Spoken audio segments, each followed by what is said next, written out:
Universities, haunted legends. And we're gonna start right here in my own state of Ohio with the Ohio State University, or at least this is what they have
So the legend goes, campus was shrouded in this heavy blanket of fog and darkness. As sunlight rays break through the mottled blanket of midwinter haze, only a few hours each day for the students who are there to get any vitamin D, to get out of that sad state of mind. As the legend goes, it is in the middle of this blue season or depressing season. You know, that time in between, right after Christmas and New Year's, and then spring, where it's oppressively cold and dreary. Not a single day of sun may elapse over the earth for months except for an hour here or there. It is that day. So, it is said that dozens of students headed to the student-run pharmacy in Derby Hall to fill prescriptions to ease their fevers, pains, and cure their sneezes and dry their runny noses.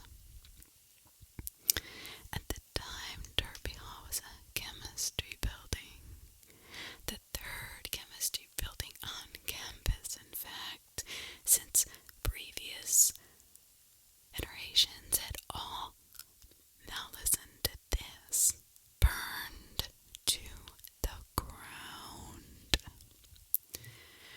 I don't know about you, but that's creepy in itself. Before returning to his room at the Phi Gamma Delta fraternity house for the night, Charles Halls paid a visit to that particular pharmacy. He needed to pick up a pill called quinine, a common fever reducer at the time. Remember,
2000s. So these students are getting full on 100%,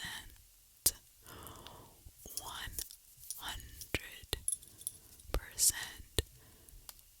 strychnine pills to cure their fevers. Now, how did that happen? How did two chemistry labs in previous places burn to the ground before this one? What is it that curses the Ohio State University chemistry lab, right?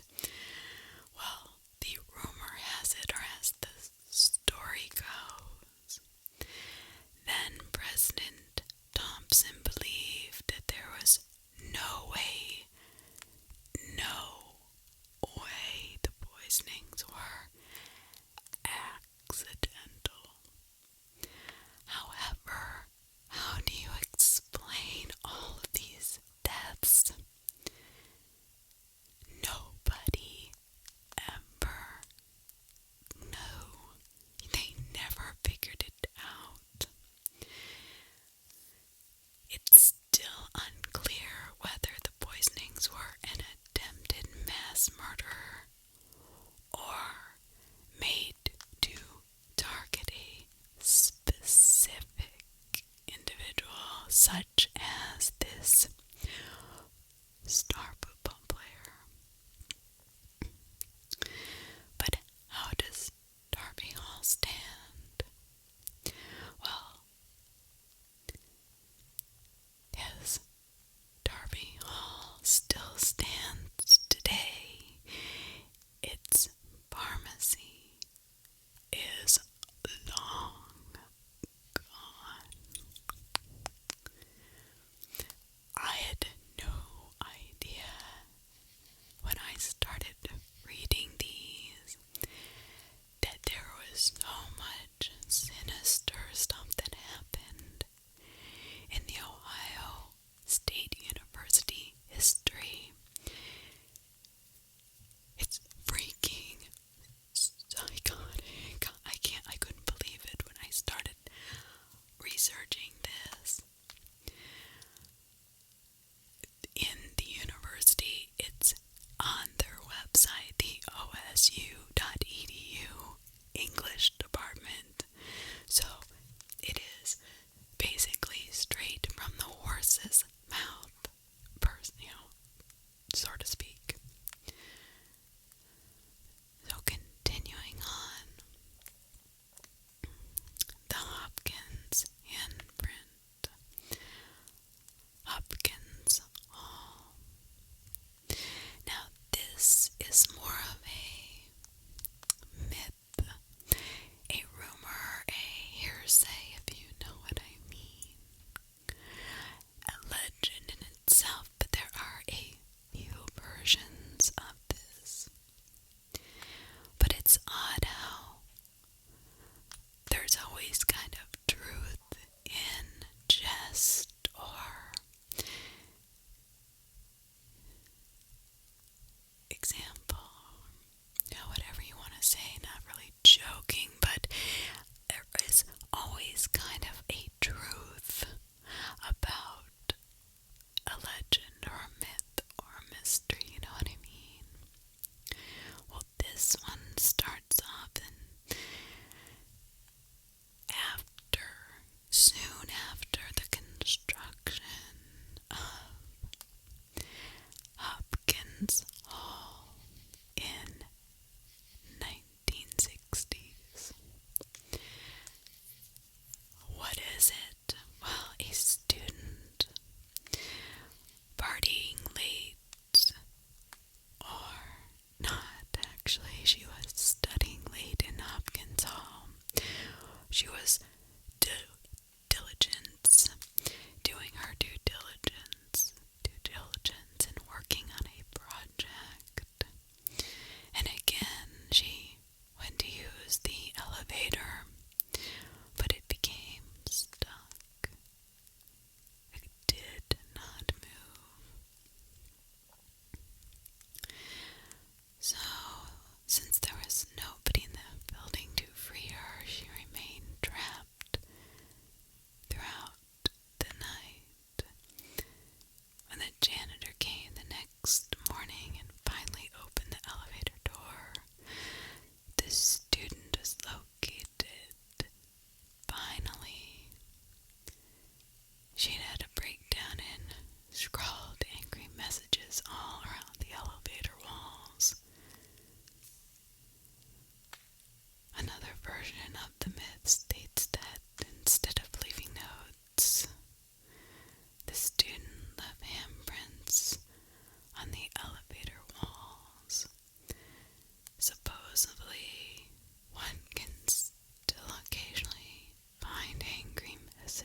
side of the building, a symbol of her struggle that long and lonely night.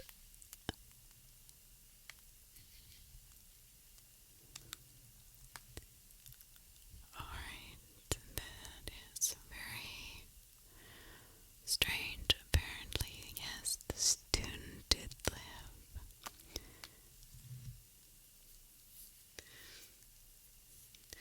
Well, you want to hear a creepy story? My mother went to Ohio State University, but it wasn't in the 60s, I don't believe.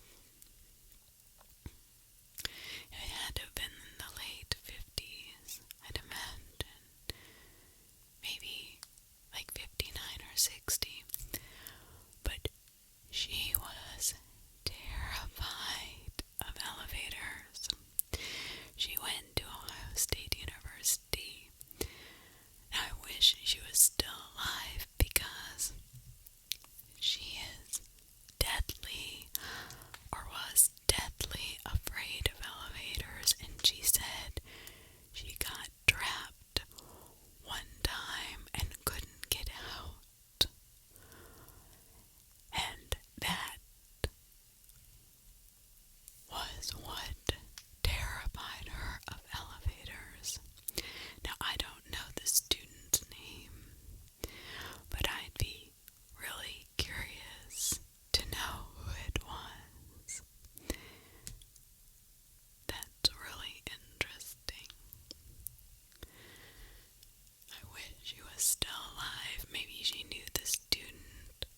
I don't think she was the student. I'm sure she would have told me. I don't know. She was pretty private sometimes. I don't know. The next one happened in Hayes Hall, curator-in-chief. Now, this is the oldest building on campus. Hayes Hall is named after President of the United States and three-time Governor of Ohio, Rutherford B. Hayes. Originally, it housed the school's military department. Accordingly, a large gun and ammunition room occupied the back of the building. For the years 1916 to 1920, Hayes Hall was also used for student housing. Well, there was a strict curfew imposed for the students who stayed and lived in Hayes Hall. But college students don't listen to curfews. Are you kidding me? I mean, come on, they're in college, right? I mean, they'll find a way to break curfew. Two students stayed out after curfew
hanging in the hall.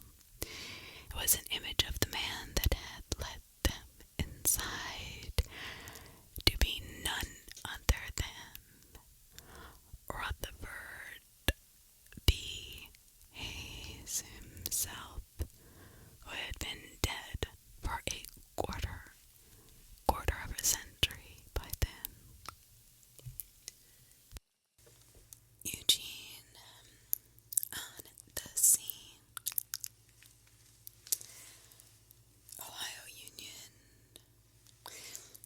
at 6 a.m. on Thursday, June 29th. A corpse was found on the side of the road near Sabina, Ohio. The corpse possessed no identification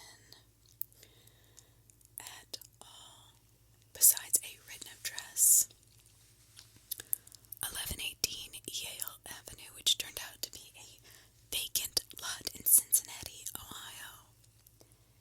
A man named Eugene lived near the lot, so immediately the town started referring to the corpse as Eugene. Eugene was embalmed in a funeral home, placed him on a couch in the brick shed out back in hopes that someone someday would come and identify this poor man. Eugene remained on that bench in that shed for not 1 decade, not 2 decades, but decades, like many decades.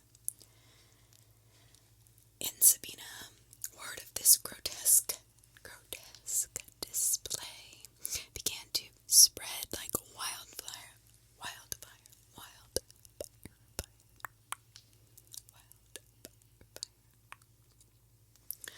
Over time, millions of people passed through this little town, and simply some came to just pay visit to little Eugene's mummy. In 1958, it was a cold morning with fog dusting the ground, and a custodian walking by noticed someone sitting on a bench outside the Ohio Union with a newspaper over their head. Now this custodian went to investigate and realized that the person was not a person at all, but rather a mummified body.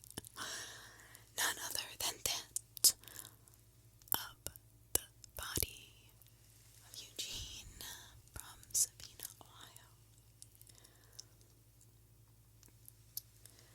Now, luckily this custodian remembered or recalled that Eugene had been part of Sabina's history in long past, so he phoned the police station. Sure enough, Eugene had fled his shed. Ultimately, 5 Ohio State students were arrested for the crime. They cited the theft as a prank, but one student was suspended and 4 were actually expelled. Now they take their dead bodies very seriously, apparently. Now, I know Eugene was a very well-known figure, and I get that they didn't want anybody to, mess with him. I get that. I really do. I swear. I don't know, I kind of have a little bit of an issue with them actually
south edge of the oval sits the gloomy Orton Hall, whose bell tower will chime every 15 minutes as it oversees the going on of campus life. It's a well-known piece of beautiful architecture, an example of the Ricardian Romanesque style. Romanesque. I want to say romantic, right? Romanesque style. Anyway. The second oldest building at Ohio State beyond Hayes Hall. Gargoyles perched on the edge of the building's roof are not gargoyles.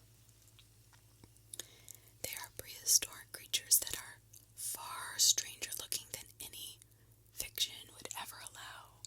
Fossils, relics from when Ohio was a primordial sea floor, are embedded in the limestone steps. A towering skeleton of a giant sloth that greets visitors as they walk through the front doors into the lobby, where roseate light streams in through stained glass.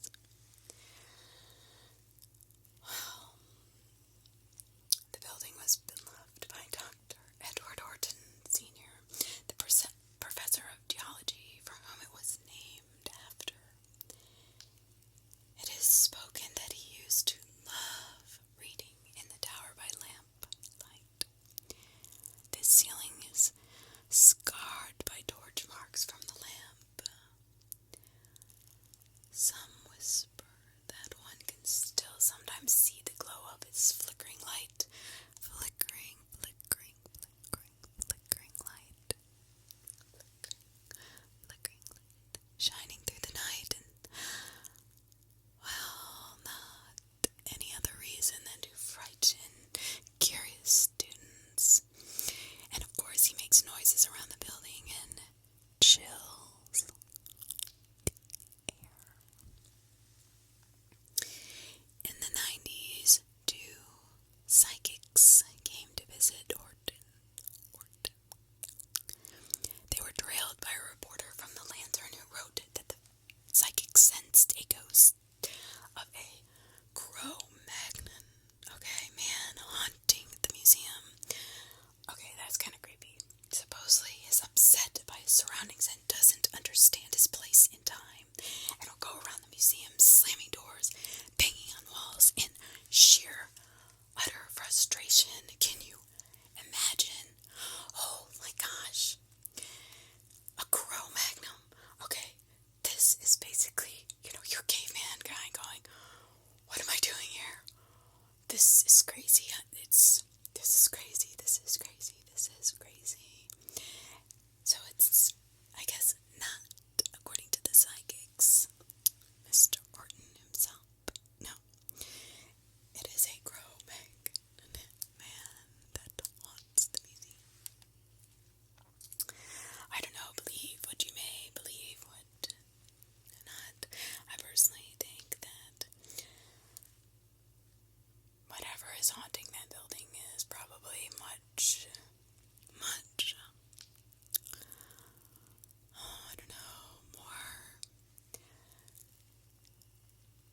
dark and sinister than that. Not saying they're wrong, I'm just giving my opinion.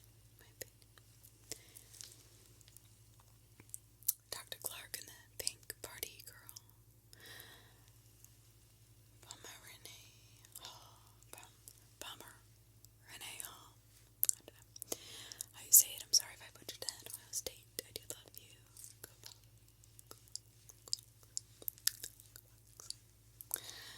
In the hours before dawn, one morning in the autumn of 19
associated with this crazy hall. She can manipulate computers. Wearing an outdated bright pink party dress, she lurks in room 213. Was known to walk the length of the room to the window and look to the north over Mirror Lake. Then she would disappear. Then she would simply disappear. Lady of the lake, lady of the lake. Mirror Lake, the same one we were just speaking of.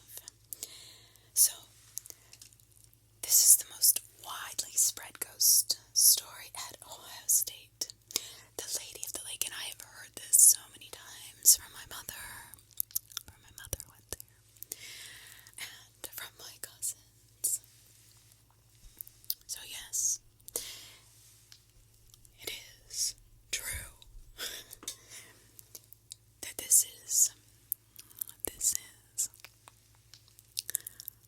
the most widespread ghost story. So hold on to your hats, ladies and gentlemen. Uncold, dark. There's my neighbor's dog. It is a big dog. I don't know if you can hear it or not. On cold, dark, wintry nights, sometimes, if the moon is right, she can be seen skating brilliantly across the ice, warming her hands with her breath, which you can reportedly see as steam rising from her fingertips. She is wearing outdated clothing. Some reports speak of her wearing white, while others say she's wearing pink, leading people to speculate that she might be the ghost of the pink party girl of the whatever hall, out taking a stroll on the ice. Others believe she might be the ghost of Dr. Clark's disgruntled wife, but nobody has ever gotten close enough to see her face. Nobody.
jugular vein, and then he went home to his wife and had dinner.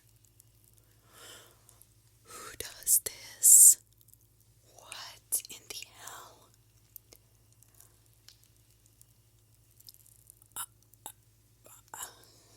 I am speechless. He goes home to his wife, has dinner, makes love to his wife. Well, a few teenagers come up on this gruesome body lying and bleeding out in the middle of the road. They contact authorities, which were quickly pointed to Dr. Snook. Arrested and put on trial, which garnered national attention. Onlookers would repeatedly line up as early as 3 a.m. I can't make this up. 3 a.m. to get a seat in the courtroom. Snook was found guilty of murder and executed late February 1930. Damn, they don't stay on death row long in the 30s now, do they? 1930, February. So, in June 1929, he murders this young, beautiful 21-year-old girl, Theora Hicks, goes home to his wife, has dinner, does his thing, like nothing happened, and by February that next year, not even a year later, the man is executed for her murder.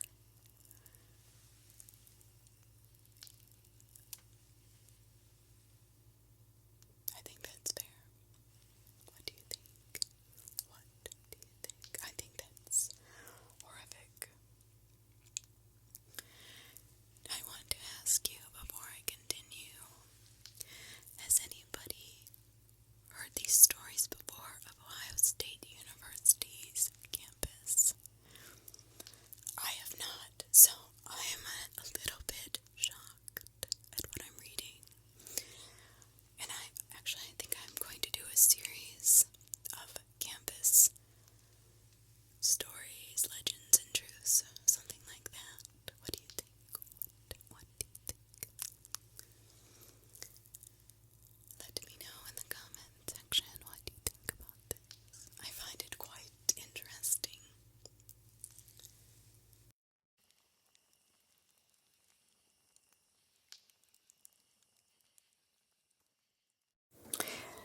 So enough of that. Jibber jabber. Back to our stories. Our legends, true crime. This stuff is real, and it is surprising to me. I had no clue. So I have been researching different universities, and I'm really excited about doing this because there is some, shocking things in the past that have happened at university campuses all over the nation. So I cannot wait to do this series, actually. I know it has to, if you like this. So yeah, I'm so excited about it. Tell me if this is something that you want me to continue on with, because there's some great stories and real true crime. So it's kind of a mix of true crime, ghost stories, and legends, which is neat. So continuing on.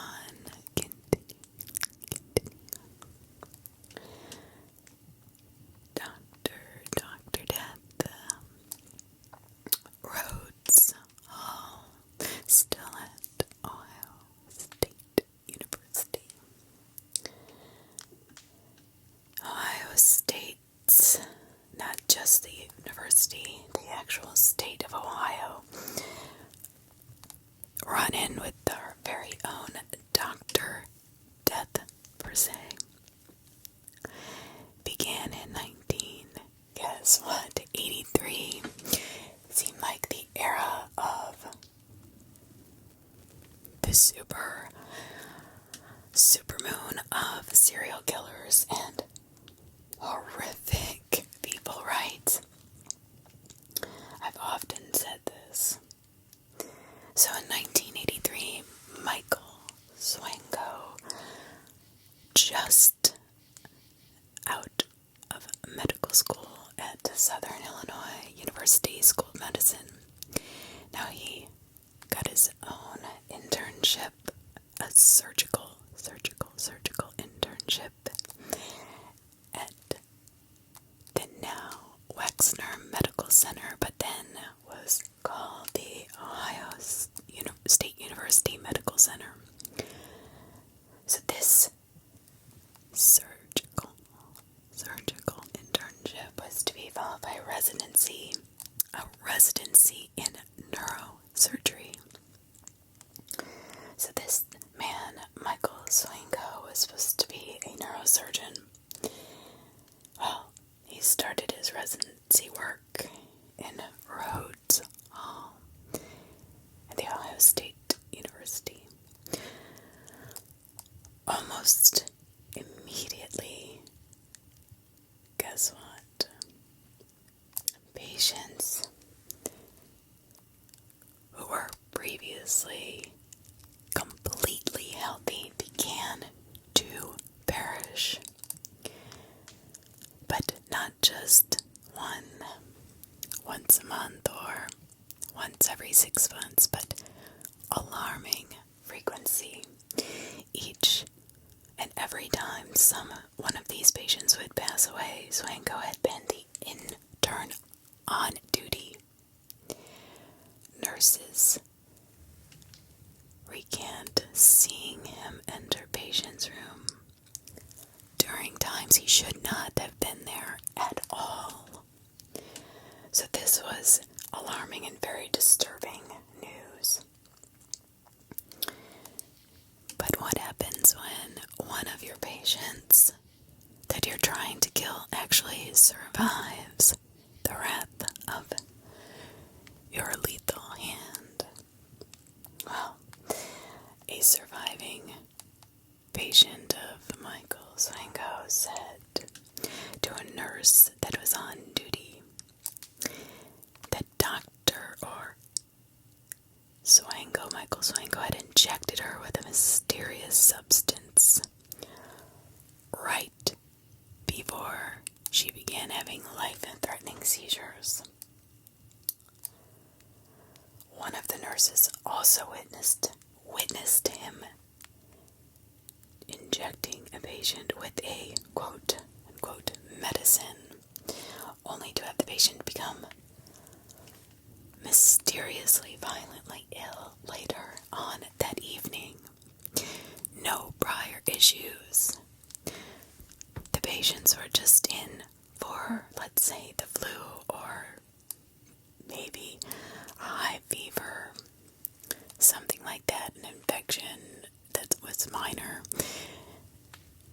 like cramps, something that dehydration, not something that would have been considered truly life-threatening at the time, but then all of a sudden they're dead.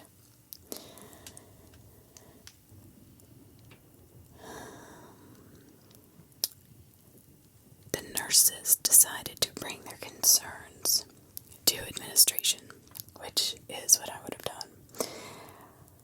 But as we all know from listening to true crime stories, real instance is the problem with only having kind of, not really hearsay, but really lightly, I don't even want to say circumstantial because there's no evidence here. There's no real hard evidence, and to prove that somebody is murdering these people, he's murdering them, they're gonna need more than just, oh yeah, I saw him inject this patient with a mysterious unknown substance. Oh, and yeah, a patient said that, oh, Michael Swango injected me with this medicine that made me violently ill. Well, Okay, you need some proof here. So of course, guess what? Their concerns are dismissed. But in 1984, the medical center began an investigation into Swango's practices, thank goodness. But because the evidence was still so flimsy, he was cleared of all charges. Now, following the investigation, Swango was moved to the Doan Hall wing of the medical center, where more patients began to die mysteriously at alarming rates. So as these patients are dying off like flies, healthy patients, by the way, in a new part of the hospital, obviously this is going to raise huge red flags. And I think that was the obvious reason why they actually moved Swango out of that hall, to see if healthy patients would die if he was moved to a different place. Now, I don't necessarily think that Munchausen is associated with men. I could be wrong, but in my experience and my research, I don't think I have come across one man that has been considered having the inability to control killing or almost killing and then bringing back to life people. And I guess that's not what he was doing, so I can see the difference. He was just trying to kill them, but you would think if he didn't want to get caught, he would be more discreet, because he couldn't think that by killing them at such alarming rates that he wouldn't eventually be caught. So ultimately, his work was so messy and disordered, the hospital pulled his residency offer once the internship ended, thank goodness. Swango continued to work for hospitals, listen to this, both domestic and abroad, until his bloody, murderous work was finally noticed and caught by law enforcement.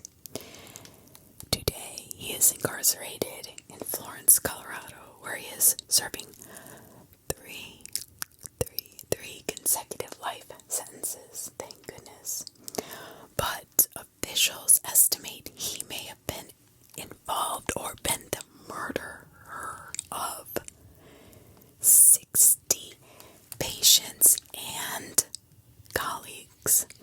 So not only did he kill his patients, but he killed his colleagues to try to cover it up. Now this source, I do want to source this because it's by The Blind Eye by James B. Stewart,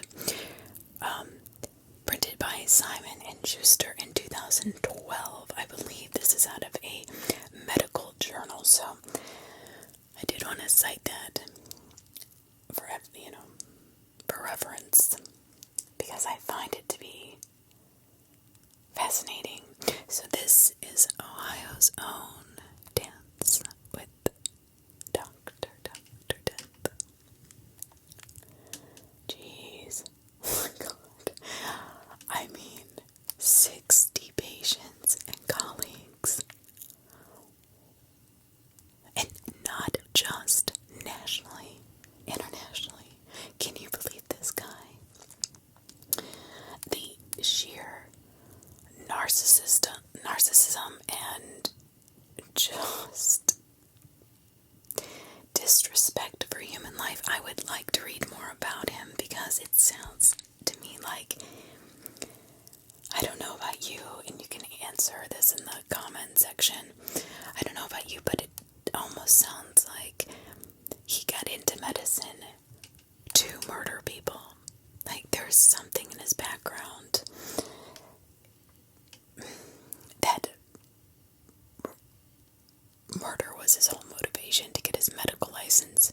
You know what I'm saying? I mean, since he started fresh out of medical school, right in residency, he started killing people. I wonder, I'm gonna look him up, because if anybody wants me to do a true crime on this man, I am willing to do that.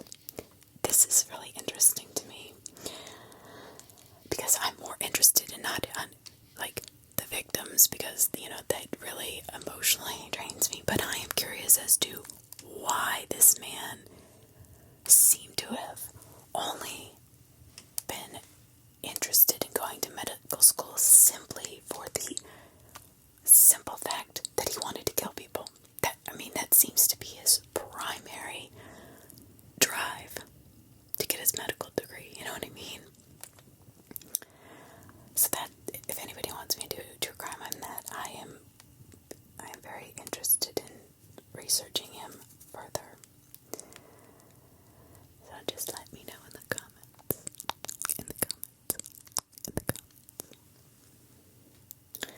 Moving on to the cannibal on campus at Ohio State University. Morrill Tower. So here we go again. The infamous serial killer that I grew up across the street from, Jeffrey Dahmer, otherwise known as the Milwaukee Cannibal, but he actually grew up and went to high school in Bath, Ohio, which is where I'm originally from. Was sentenced to 16 terms of life, imprisoned in 1992 for the murders of men and boys throughout Wisconsin and Ohio.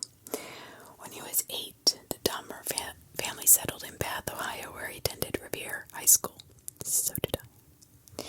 This summer, after his senior year of high school, when both of his parents had moved out of the house during a messy divorce, Dahmer committed his very first murder, and a lot of people don't know this. 2 months later, he enrolled at Ohio State University, moved into Morrill Tower, M-O-R-R-I-L, Morrill Tower. So, according to most sources. Now, the funny thing about Jeffrey Dahmer is that the more I read about him, the more I realize that there is a lot of false information out there about exactly when his first murder was, where he had lived, where he went to high school, where he went to college. See, he had moved away and then moved back to Bath, Ohio, because he really didn't like to kill, and he even said that in an interview with the FBI, his last interview before he died. But he said he was happy that he was caught because he really didn't want to kill anymore, which is, in a way, I don't want to say heartbreaking, because I feel for his victims so much. I mean, it's hard not to be to think this man is a monster. But then, if you listen to him talk, he wasn't upset that he was arrested. He was like, thank God, because he had actually come back to Ohio to join a church with his, I think, grandmother. Don't quote me on that, though. I'm pretty sure it's his grandmother, but it could have been his mother. I'm not sure.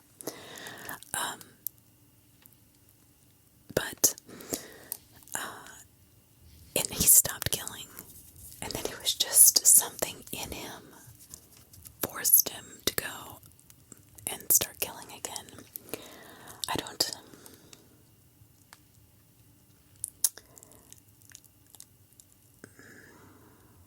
so that there's a couple serial killers that I am kind of have conflicted emotions on, because of, and I hate to use this as an excuse, but I feel as if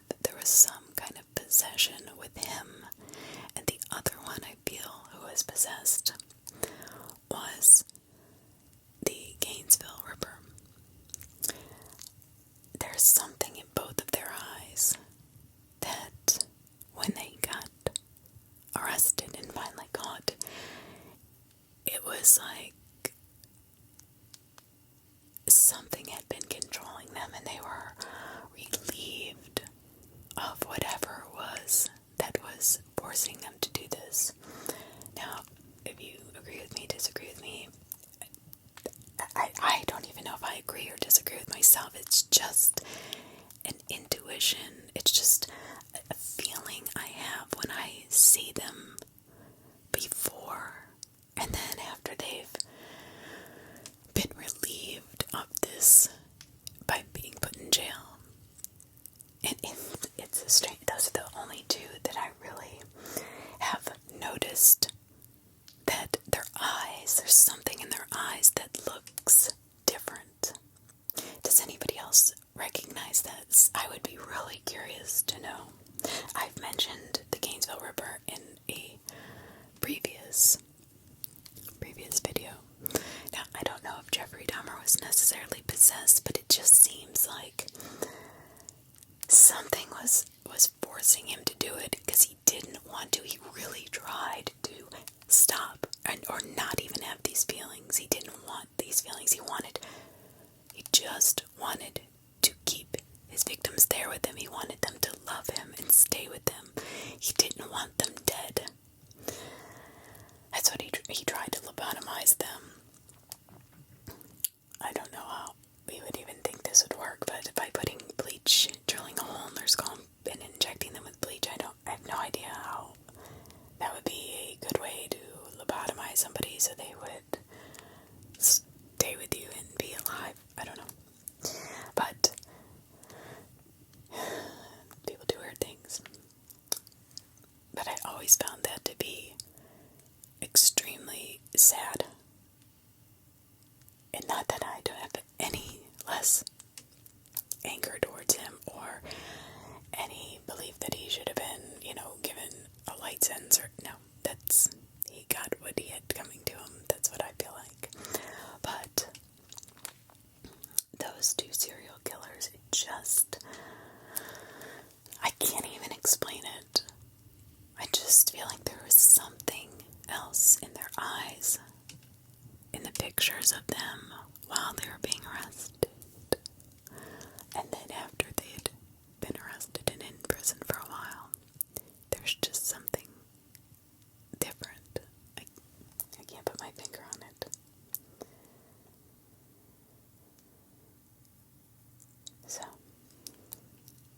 So although his exact room number has not been given to the public for reasons we all know, Dahmer attended Ohio State for only 1 quarter.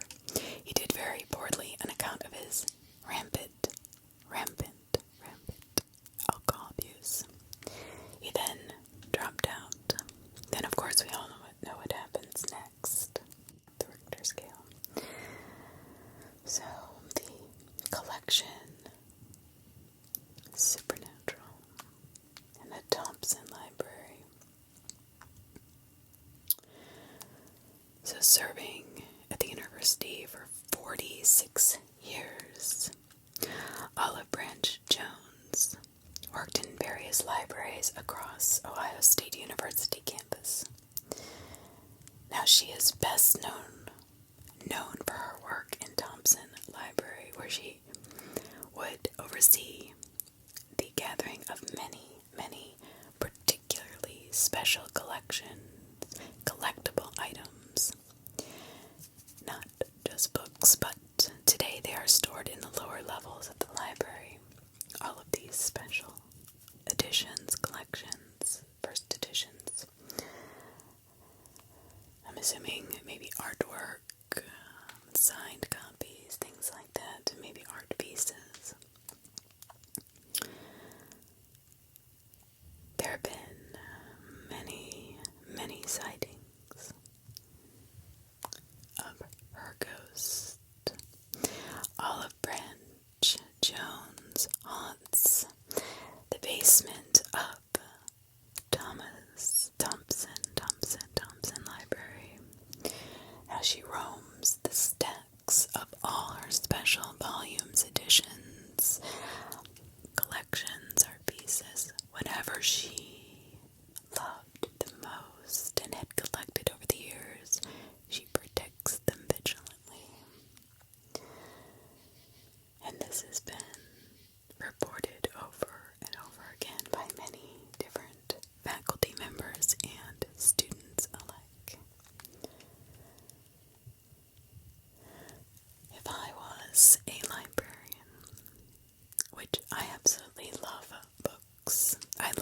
the smell. I love the feel. I love the words. There's something incredibly warm and relaxing and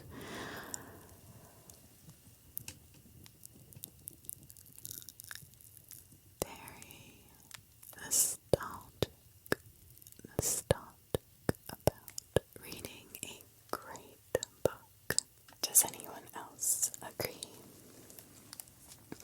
Or going to an old bookstore, or any bookstore. I just love the feel and the smell and the energy.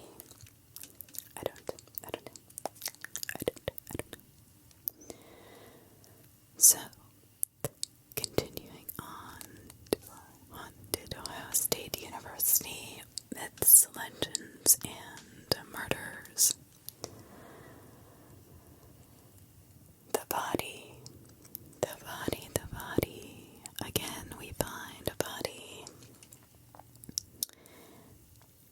in Ohio State University's walls. Bricker Hall this time. A man by the name of Herb Atkinson had graduated from Ohio State in 1913. He served as a trustee for the next 23 years and passed away in 1952. Now, after Atkin had died, his wife, his widow, she made sure that his will was fulfilled.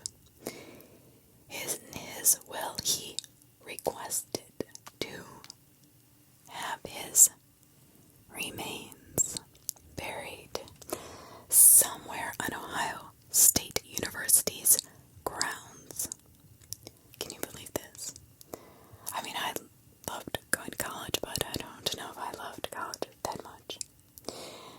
In recognition of almost a quarter of a century of service to the university, so Mr. Atkins' ashes were interned in Bricker Hall. His ashes now reside behind a nondescript plaque on the wall near the boardroom. So, can you imagine that it would not be hard to believe that Atkinson's ghosts has been seen wandering the halls of Bricker? I think that's very much a possibility. Not necessarily haunting them, but definitely roaming the halls, making sure that everything is in order. Many reports by students and staff, and even just visitors, have seen lights flickering on and off, things moving around, doors being opened and shut, footsteps tapping, clicking down the hall. Some reports have actually seen the ghost of Mr. Herb Atkinson himself just milling around the building, drinking punch, which was what his favorite choice beverage was.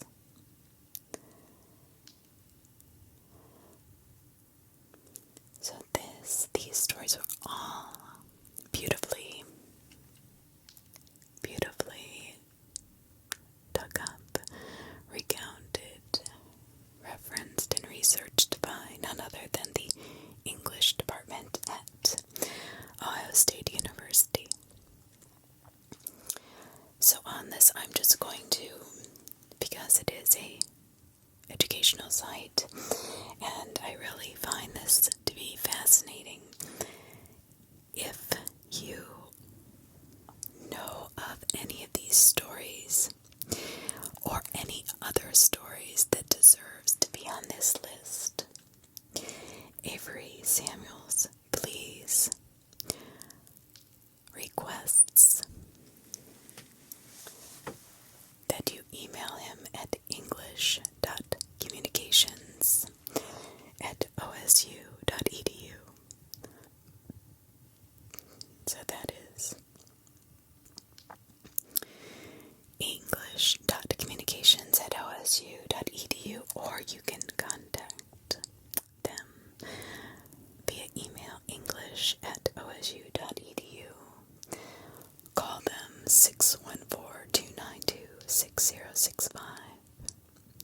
You can write to them, send them in your Ohio State University stories or additional information on the stories provided at 421 Denny Hall, 164 Annie and John Glenn Avenue, Columbus, Ohio, 43210.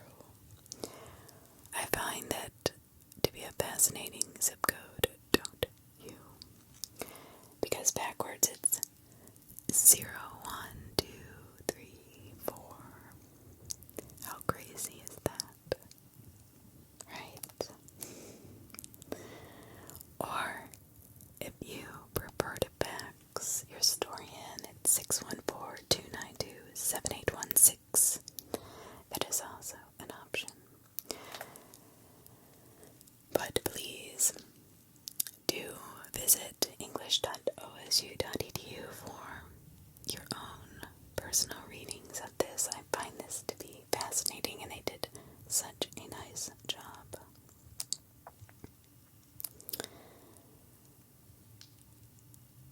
I love when universities do research on ghost stories and murders or dark things that happened at their campuses. I find it to be very, very intriguing. Very, very intriguing. I feel like it's the most accurate source. To Ohio University in Athens, Ohio. So this university was founded in 1804. Ohio University isn't only one of the oldest in the country, it is one of the most haunted, at least according to websites that rank best colleges and College Express. So these two websites actually rank colleges on their creepiness, hauntedness, and bizarre deaths or disappearances.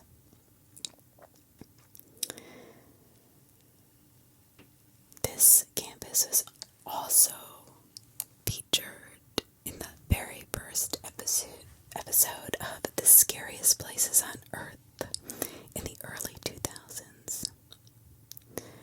So this beautiful, beautiful school in Athens, Ohio is a beautiful, scenic campus in the Appalachian Mountains. But what makes it so haunted? Well, on the West Green campus, Wilson Hall, which is a residence hall, is said to be the most absolute most haunted spot on campus. Now, this is according to OU's student newspaper, The Post. Visitors, students, and faculty alike say because the dorm is supposedly located in the middle of the Athens cemetery pentagram. When one connects 5 of Athens cemeteries on a map, they appear to form a pentagram, symbolizing there might be occult powers. But others say it's because the dorm was built on top of a cemetery of deceased patients from the nearby Athens asylum. So allegedly, the dorm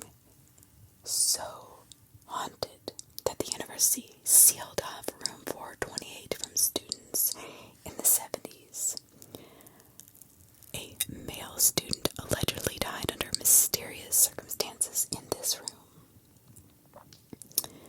A female student, years later, who lived in this room reportedly practiced witchcraft. Now, she was either attempting to contact the dead or have an out-of-body experience. Well, neither one of those actually is considered legitimate witchcraft. I mean, that doesn't define witchcraft, so I don't know how they got that, but not going on one of my rants. However, there are no records that can prove this at all. Joanne Priestley, former curator of the Athens County Historical Society and Museum, has told a reporter at the Post back in 2001 she believes students developed or created this story while high on LSD. Alright, I kinda get that, but legend or not, students who lived in the dorm years afterwards have reported hearing footsteps, seeing objects move on their own before the room was closed and sealed completely, according to the Post. So,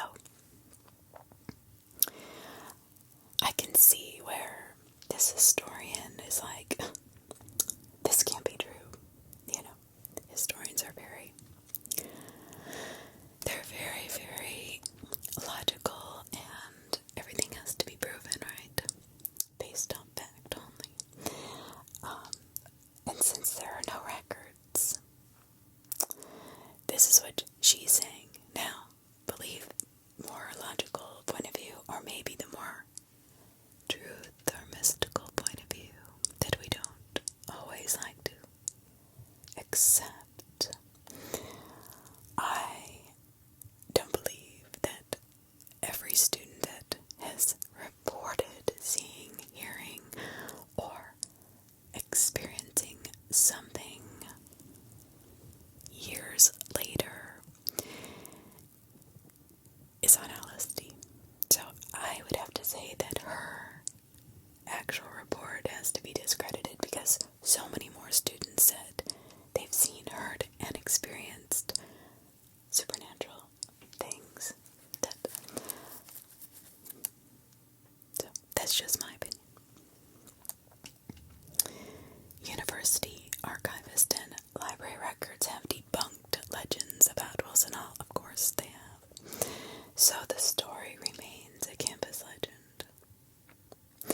But how can they debunk the legend? It's not a legend that a student died under mysterious circumstances in the room, and a female student who lived there practiced something that had to have created some kind of commotion, right?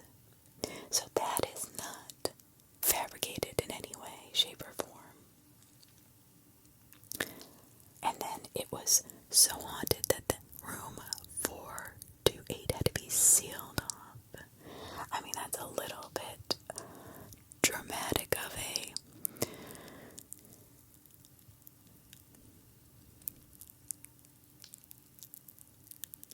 action if this is all just a fabrication, right? Don't you agree? That the historian's account of the LSD and the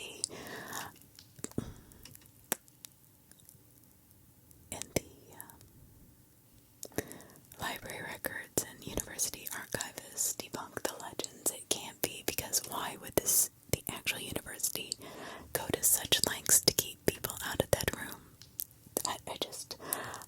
You can't have both, right? You can't have your archivists, you can't have your historians, you can't have your library records debunking stuff, and then yet you're sealing off a room completely forever because of the evil things that come out of it, right? That sounds a little bit, it's like a double negative, right? I mean, it doesn't make sense. Moving on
was hard not to believe them because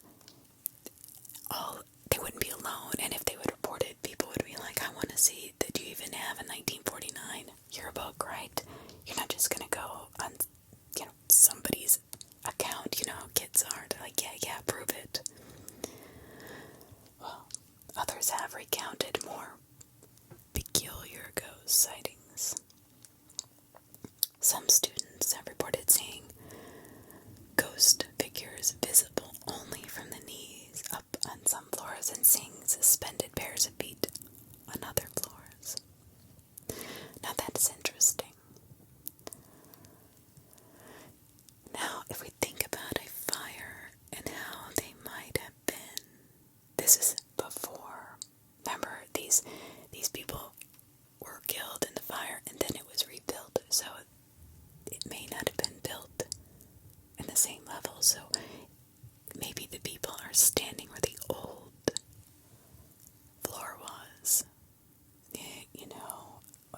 That could totally be why.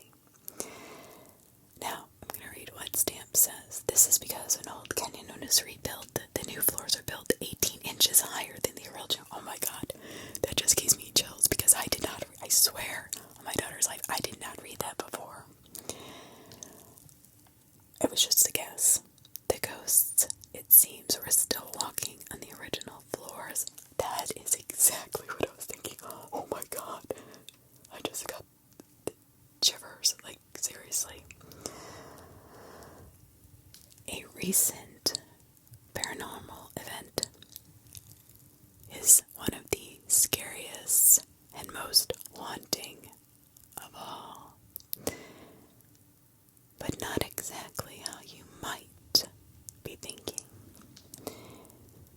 1981-82, a female psychic appeared on the Phil Donahue show.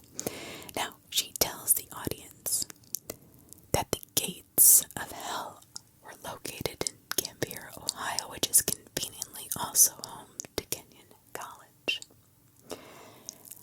Right after, or a few months after the episode aired, people began calling the college and genuinely asking if the gates of hell were indeed located on the campus. However, the campus, wanting to smush, squish, and squash this rumor, they sent a Stamp out to do this. Now, at the time, he's the college's public affairs, the PA director, right?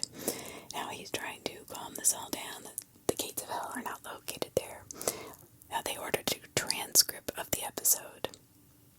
I mean, believe me, this is the 80s after all. Remember, in the 80s we had serial killers and cults. Satanic ones. When he received it, he found no mention of Gambier or Kenyon. Oh my god. Instead, the psychic said the gates of hell were actually located 40 miles from the campus in Ghana. So the rumors eventually settled, but Stamp said campus security guards actually stop people on campus looking to enter through the gates of hell. Why in the hell would anybody want to be transported to hell? What the hell? That's ridiculous. So, a reporter at the Columbus Dispatch covers higher education. Her name is Sheridan Hendricks. You can reach out to her and give her your stories of higher education hauntings in Ohio. Her email is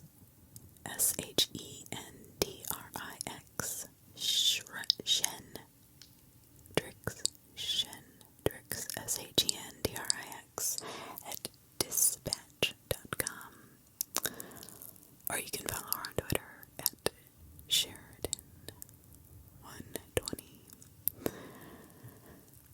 Alright.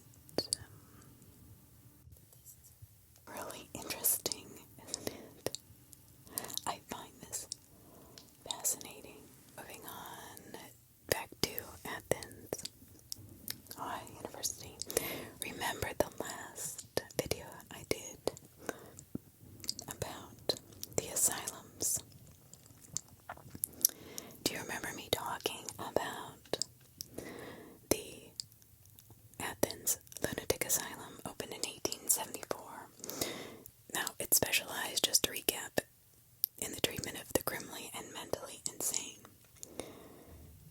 So, most of the patients admitted by the court or by their own families in the early years called the Rheses, as it became known as. Now, it was recognized as a calm, peaceful place that benefited health of the patients. But overcrowding became a problem, and obviously with overcrowding, patient care declined rapidly, and weird, horrific, invasive therapies started to become the norm there. Ice baths, electroshock treatment, and therapy, quote-unquote, lobotomies, they all started to become the norm there. Later, when more overcrowding further deteriorated the care, during the mid-1900s, the mix of patients changed dramatically. Now, they admitted rebellious teenagers and other more challenging patients. Now, this is a bad combination. Anytime you enter rebellious teenagers and challenging patients together, they're two different treatments. It's a completely different mindset. One needs actual mental health therapy, and the other probably needs just a little bit of structure. So, obviously, the patients that were having trouble or being tortured, basically, started to increase. And unfortunately, I think I said this, the case of Margaret Schilling in my previous video, December 1st, 1978, she disappeared. Nobody knows what the hell happened to her. But not just Margaret, not just her, several other patients. They were playing hide and seek with the nurses who became distracted. They forgot to look for her and the other patients. They're just children. Guess what? They all disappeared. And Margaret never came back. The search began the next day when they realized these kids were missing. Some of them were found kind of disoriented, not really understanding what happened, and being out all night. But Margaret was not found until over a month later. A maintenance worker discovered her lifeless remains locked into a seldom-used building. They removed her body, and as I said previously, the stain on the floor was left by her decomposing body, but no matter how hard they try, you cannot remove the stain from that floor. It still remains today.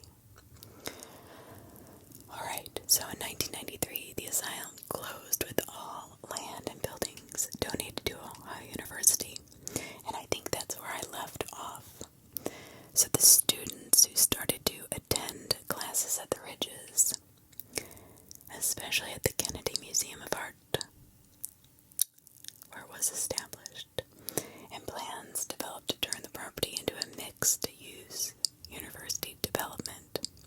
Well, the more students that spent time at the Rheses began to report all sorts of horrific incidents, including being pushed, being tripped, doors slamming, things moving by themselves, things falling off of the shelves, their books being pushed out of their hands, screams, disembodied voices, whispers, electric anomalies, rattling door handles, just vanishing spectral images, so many paranormal events that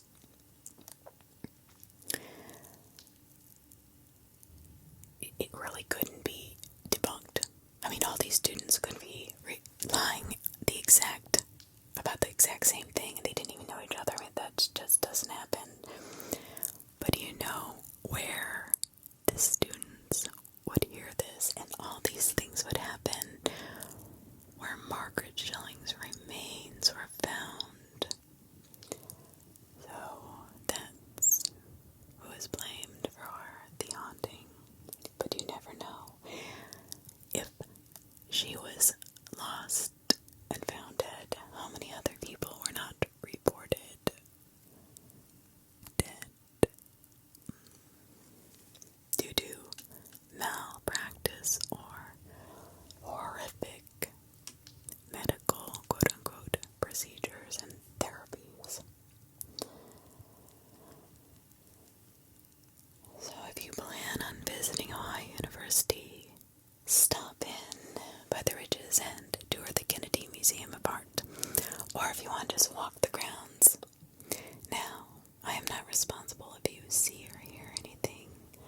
60 of the best colleges in Ohio. He is a faculty member and dean, founded College Bound Advantage, a Columbus, Ohio college consulting firm. Now, they specialize in helping families optimize college selection, and 18 fit factors is what he calls it. So this is his own special proprietary way of helping a student clarify where they want to go, where they want to live, what best suits their personality, so on and so forth. So he serves all Ohio, including Cleveland, Akron, and Cincinnati metro areas. And he can be found at www.collegeboundadvantage.com. So, I just want to give a little plug out to, I didn't read his article verbatim, but I do want to give credit to these wonderful people who have put a lot of hard work and effort into their research, and I'm so appreciative of that.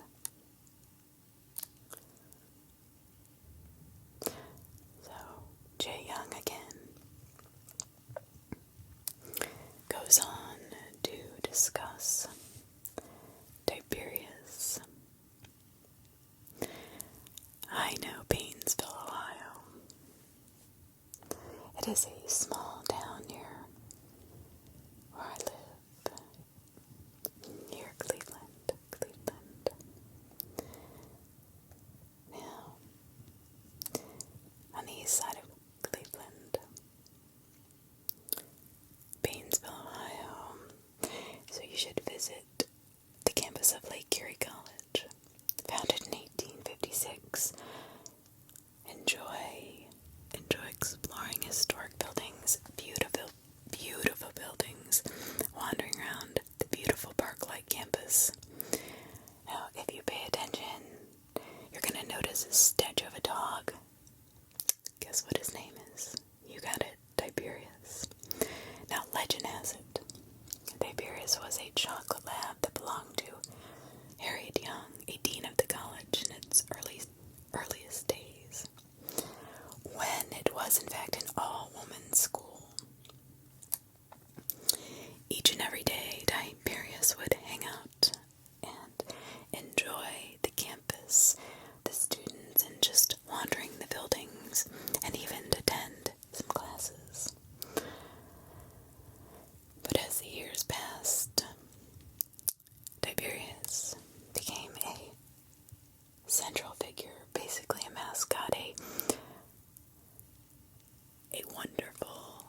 abandoned his watch over the students at Lake Erie College.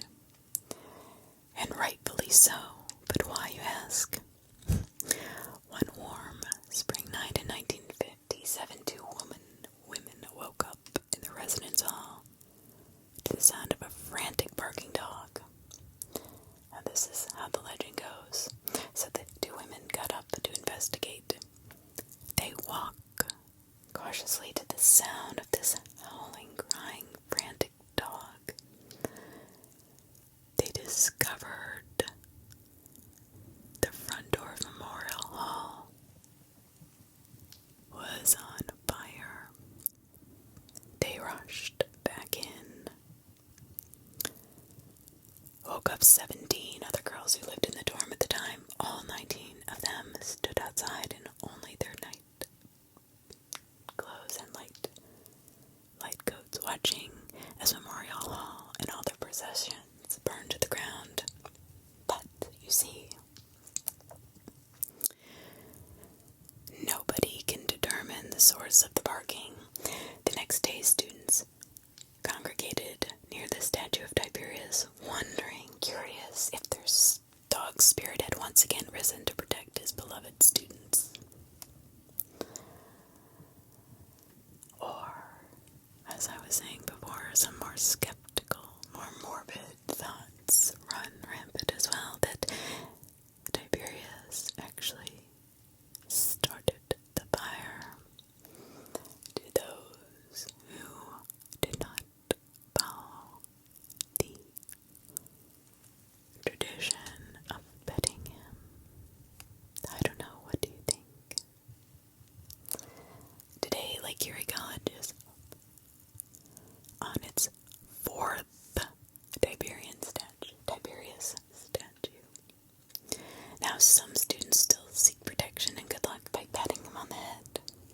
So, if you believe this to be true, please remember to do so, because you may take your chances that Tiberius won't protect you or may get a little bit grumpy and burn the building to the ground if you don't.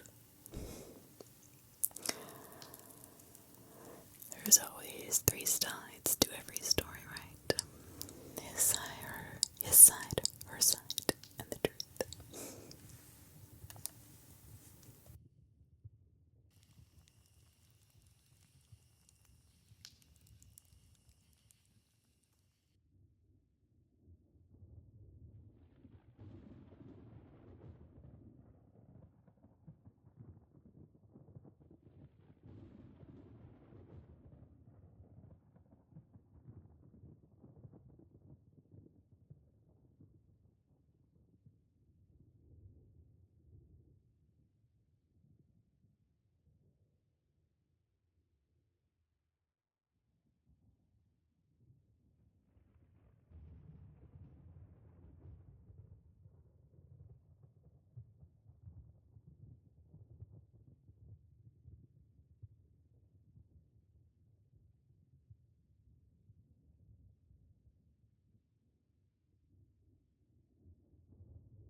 We're going to move on to some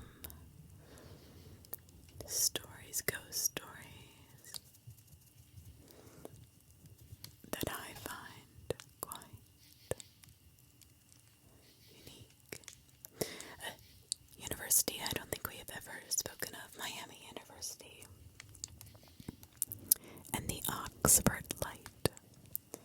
Now this story is well known around campus, so if you ever visit the campus for any reason, just ask, and you'll probably get a lot more than you bargained for, because this story's been around for since the 40s, and continues to this day to enthrall the young students who entered this college to this day.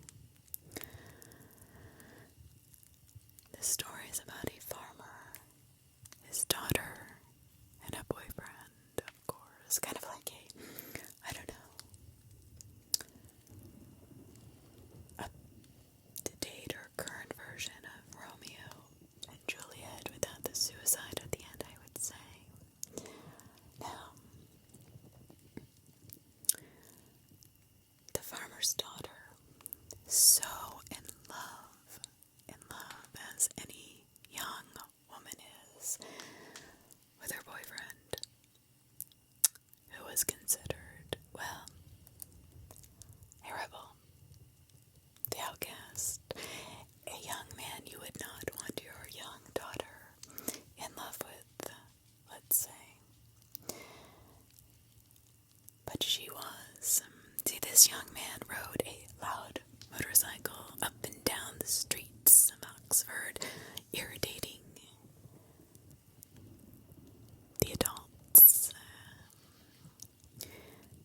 pissing everybody off in the town. He also is not very good with following authority or following the rules or listening to the local police. He was in trouble a lot. And you know what? He didn't really get any endearing comments, love, or proclamations from the community, actually, at all. But that would never stop a woman or young lady in love. Matter of fact, it just fuels the fire, if you ask me. Well, as any good father would try to do, he was going to break up this heinous relationship, this unbelievable, unpermittable duo. He was going to stop it, tell his daughter no, she cannot see him anymore. Well, that didn't work, as we all know. Yeah, that just adds fuel to the fire. A lot of fuel to the fire. It actually creates a damn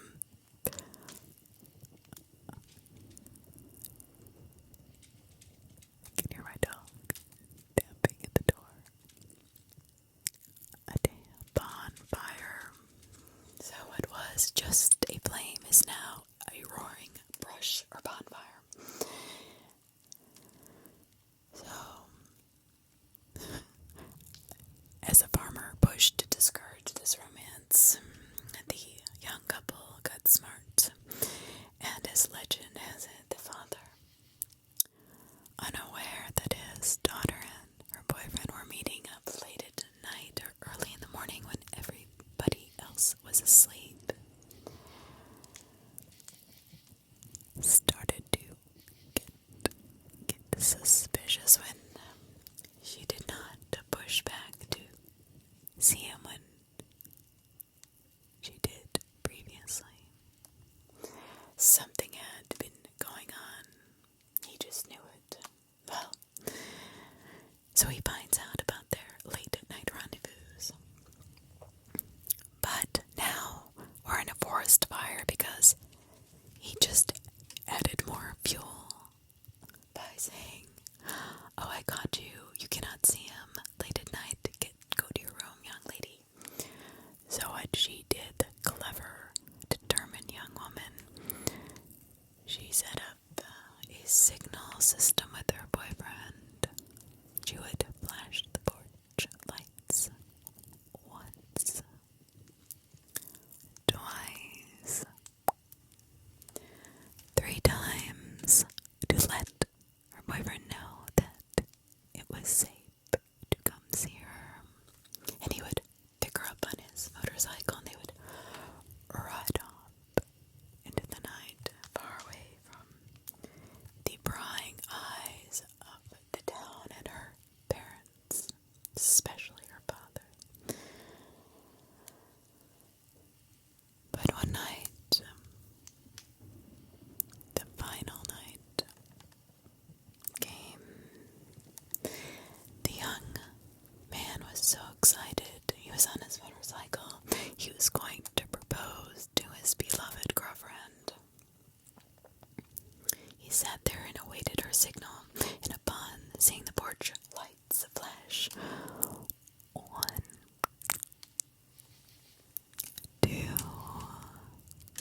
house is just around the corner. Park your car, flash your lights once, twice,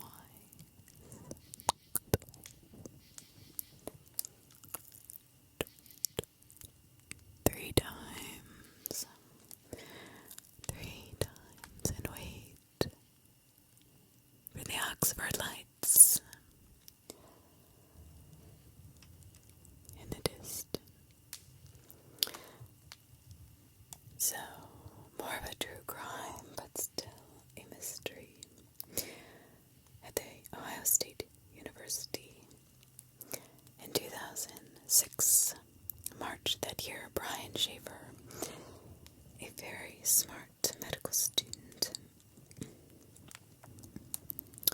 walked into the ugly tuna bar and never left. Now there's video footage from this very night. The very night he disappeared, of him entering and talking to 2 women, because there was cameras all around this bar and on the outside. He was talking to 2 women around 2 a.m. right before re-entering the ugly tuna. After that, nobody has ever seen or heard from him again. To this day, nobody knows what happened to Brian Schaefer.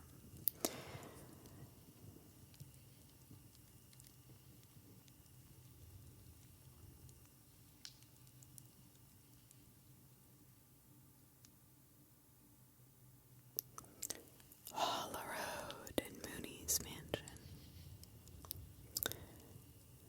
Now this is not exactly a university ghost story, but it is in Columbus and right down the street from Ohio State. Dr. Mooney lived in Columbus, Ohio, on the road. Walhalla is in northern Columbus with his wife and children. Now Dr. Mooney murdered his wife, and it is said that his ghost reenacts his crime in the night. Now, as every myth or variation to a legend go, here are some different versions. Mooney kicking his wife's severed head down the hill towards the road. One where he just reenacts the murder, and another where he's running out to the street with his wife's head in his hand. But whatever version you believe, keep an eye out the next time you are near Ohio State in Columbus, Ohio. How about the Baker West housekeeper was tormented on the first floor of the Baker Hall West. A quiet, sweet, older lady who was, I guess, a bit slow, you would say, but enjoyed her position so much at the college. From time to time, she would be teased by resident students living in her floor.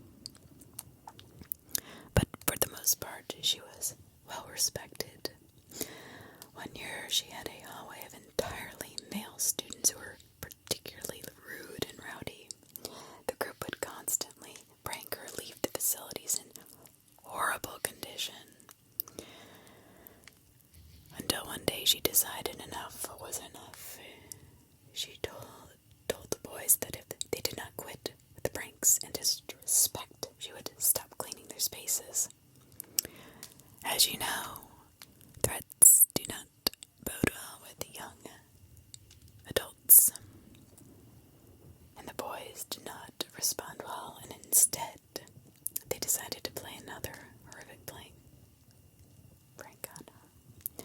On a Friday afternoon, as the housekeeper was getting ready to leave for the weekend, young men surprised her in a basement hallway, tied her up and left her in a former custodial closet the entire weekend.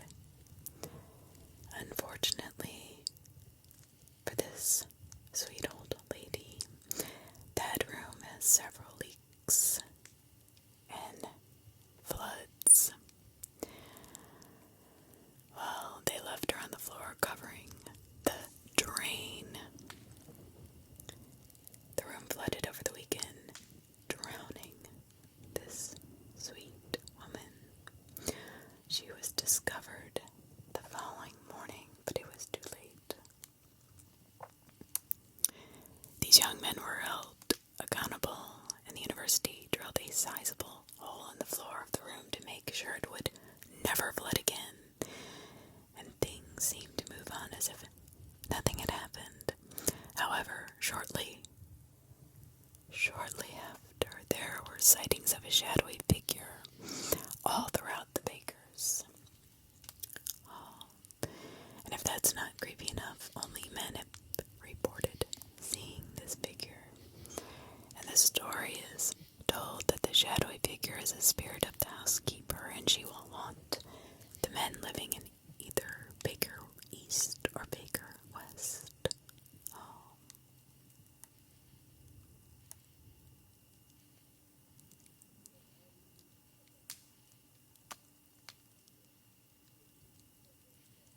University of Akron in the Sigma Nu House, which is a sorority on campus. There was a sorority member that hung herself in the boiler room of this house when she was denied by her lover and left for another young girl. So distraught, this young sorority member could not take it and hung herself. Now, it is said that many Sigma Nu members have had run-ins with her spirit even today. No single member of Sigma Nu will go into the boiler room by themselves. Akron University again, a sorority house. These sorority sisters who lived in this house have had plates thrown at them in the kitchen and break when they hit the wall. Closet doors in the attic fly open and slam shut when there's no one up there. From the first floor you can hear people walking around and furniture upstairs being moved when no one else is home.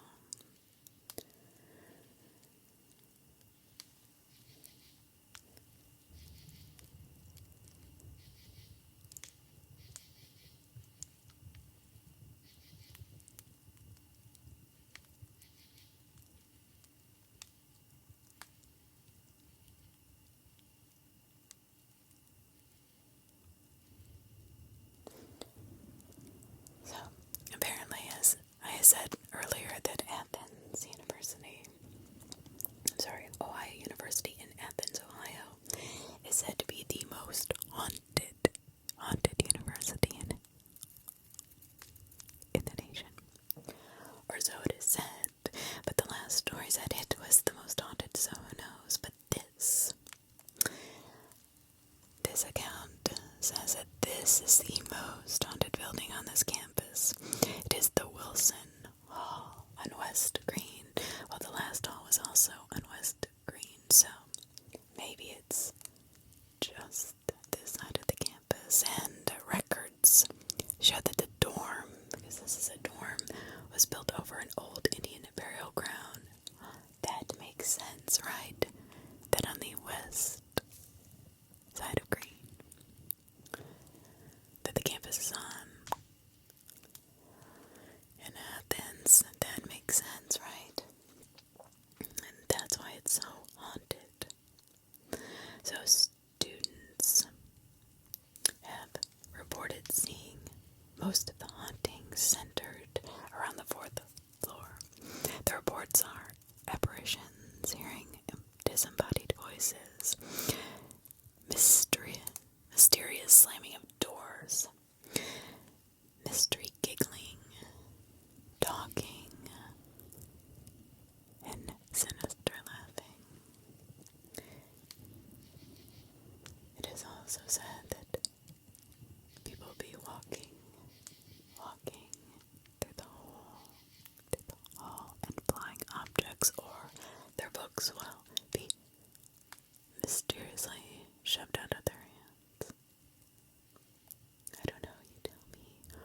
What's more haunted? I don't know, I think that kind of correlates with all the other hauntings there, and that makes a little bit more sense. It kind of ties everything together, right? Because the Indian burial mounds were there before anybody else. So even the earliest hauntings could have been because of the disturbance and disrespect of the burial mound.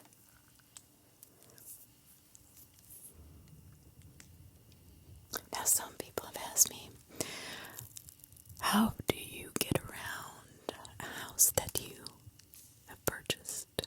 And it has been actually built over a mound that was a sacred Indian burial. Well, I will tell you something. The native Indians do not believe that any human can own anything. They believe that everything is of its own, should not be abused. We should all share in peace. That's why they befriended the English or the Spanish in the first place, because they wanted to help them. They believed them. They said, okay, we can trade, we can be friends, and then their land is taken ruthlessly. How I actually communicate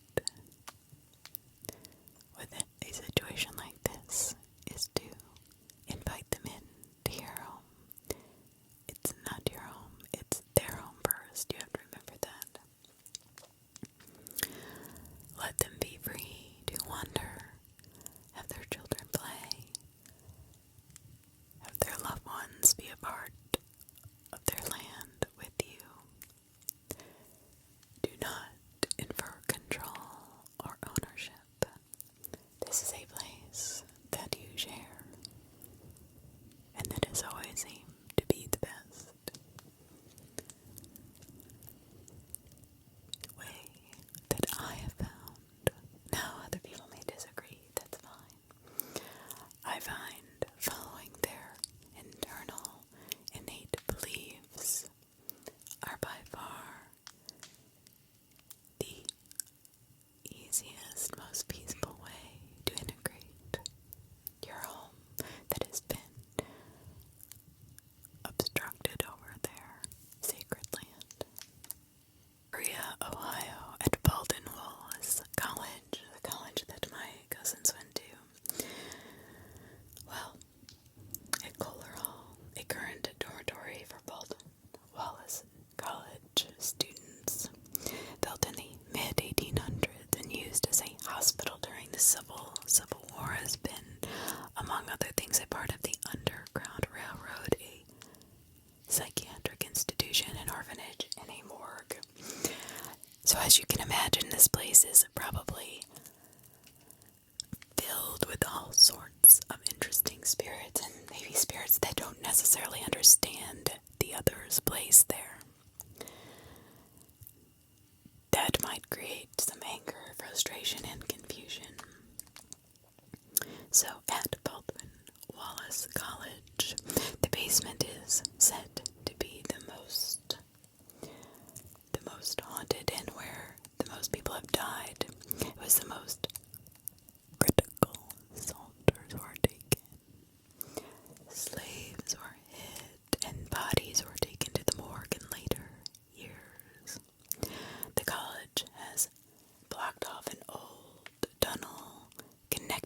basement of the college chapel due to quote-unquote student complaints of unexplained experiences. And the door to that section of the basement has been locked for good. Noises have been heard by most residents along with the footsteps. The door is also open occasionally for no reason whatsoever. Bexley Capital University. Now, I have never heard of this university in Ohio, but it is obviously in Ohio because I am on the Haunted Ohio website. Now, at Bexley, Ohio, in Bexley, Ohio, at Capital University. Now, there is a ghost of one of the biology professors roaming the halls of the science building. Now, he might be in his 60s, or that's what he looks like, and walks through the labs wearing a white lab coat and carrying a beaker and a bottle. He has also been known to put away glassware. I wish I had my glasses on. Glassware and models used in the labs by students when they are done. Animals have been mysteriously released from their locked cages, and microscopes have been blown across the room, smashing into the walls during class. Jeez. Again at Capital University, Kearns Religious Life Center. Now the basement of the oldest building on campus. Witnesses have felt an extremely cold feeling where they could see their breath and their chests become heavy, where they have a difficult time even breathing. They report experiencing an instant feeling of overwhelming doom and dread. Rumored that the tower is possibly haunted. When maintenance turns off the lights in the tower, before they even get to the bottom of the staircase, the lights are immediately flicked back on. Jeez. Bowling Green State University. Omega sorority house is haunted by a former pledge from the 40s or 50s, or not sure. She got killed by a train on the nearby train tracks.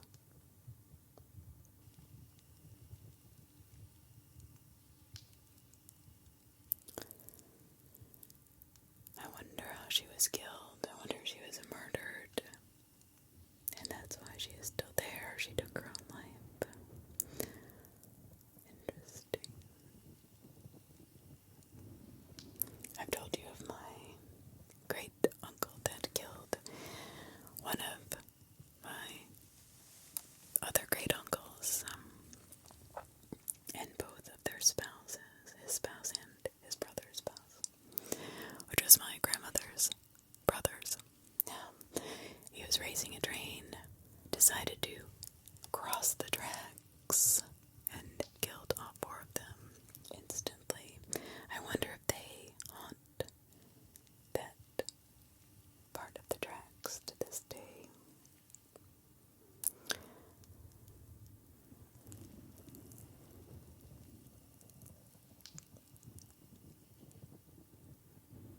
I don't know, that'd be interesting to find out. A state university one I did not discover before. The Alpha Delta Pi sorority says that a girl in another sorority got sick and died in that house. That is now their sorority house years ago. Since then, the Alpha Delta Pi sorority has moved into this house, and the hauntings began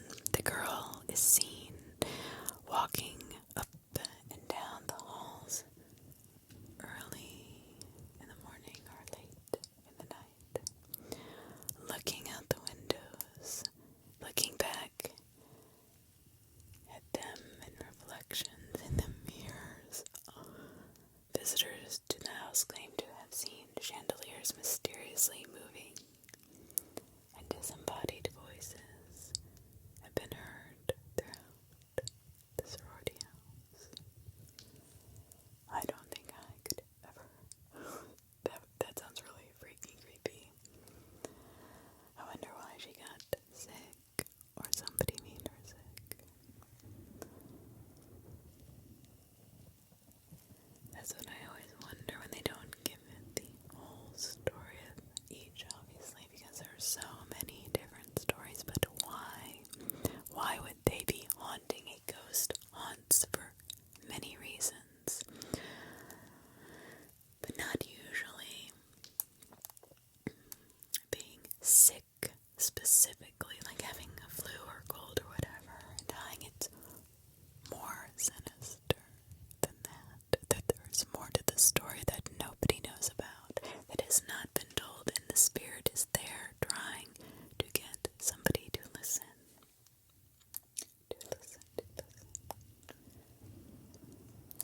In Dayton, Ohio, St. Clair Community College, the Blair Hall, the old Dayton hanging field was right under the cafeteria. They hung thieves, cattle rustlers. Apparently, some are still hanging around. Yuck. In Blair Hall, you'll feel people tugging on you, or they smother you and you can't breathe and don't know why. They press down on your chest, step. I've heard people laughing when they knew nobody was around. Elevators would work by themselves and the doors would open, and then vice versa. You would press a floor and it would stay there and the doors would not open, mysteriously being stuck when the elevator's working perfectly fine. People have heard talking, cats meowing in the walls. Sometimes workers have even heard two dancers dancing across the stage. Building 7 on the 3rd floor. Even when no one's around, doors will open and slam shut, and you hear people chatting, whispering, talking. Sometimes there have been reports of a passing ghost. More or less, just the chatting, laughing, babies crying, cats meowing. Sometimes the big, heavy fire doors in the cafeteria slam shut by themselves. Oh my God.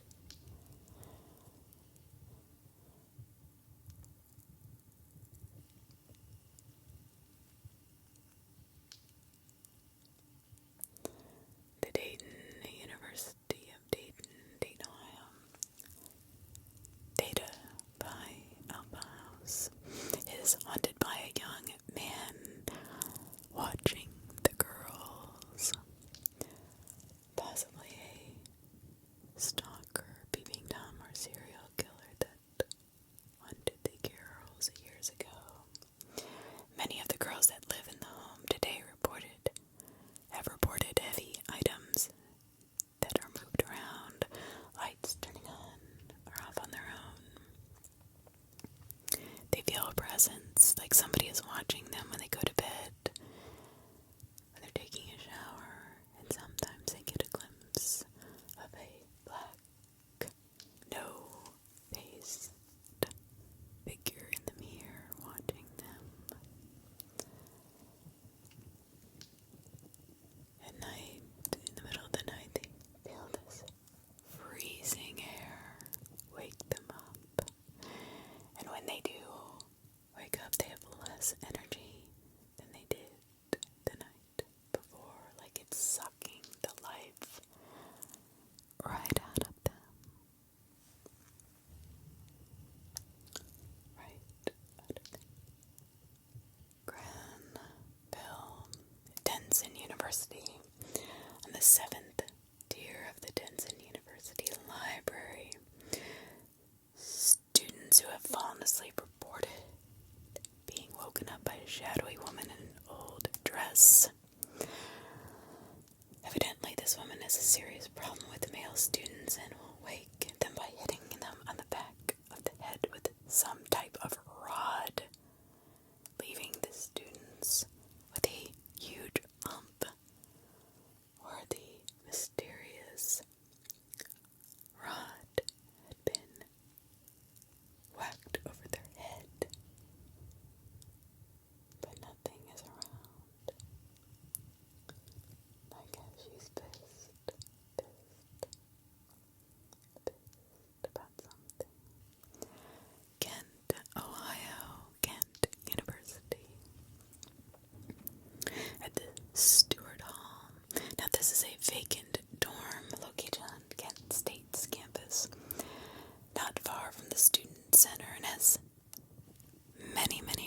rumors of hauntings. There are vines that have grown all along the walls, seeping in to the surface like blush. Noises are heard, and every now and then you can see light from the window, even though no one has been in there for years. For years. I don't know about you, but creepy buildings that have this whole intense energy of darkness scare me the most. It's like it's so embedded in the bones of the building that it is horrifying to even look at.